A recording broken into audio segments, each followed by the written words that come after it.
කොත්මලේ ජලාශ රක්ෂිතය. මේ ජලාශ රක්ෂිතයේ ඊවුරු සංරක්ෂණය සඳහා උණ ව්‍යාපෘතිය මගින් උණ පැල සිටවලා නඩත්තු කරන ප්‍රදේශය.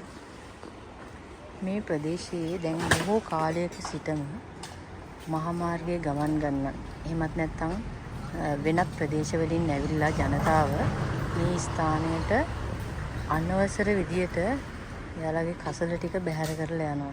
අපි මේ වගේ වැඩසටහන් කීපයකින්ම මේ තියෙන කැලි කසල ටික ඉවත් කරා. නමුත් බලන්න අද දවසේ මේ එකතු වෙලා තියෙන කසල ප්‍රමාණය.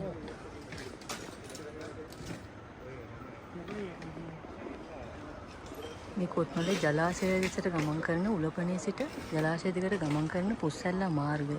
මේ ප්‍රධාන මාර්ගය අසල මහජනතාව වාහන වලින් කර්මාන්තශාලා ගරාජ මේ සියලුම දේවල් කසල බැහැර කරන්න මෙම ස්ථානය යොදා ගන්නවා.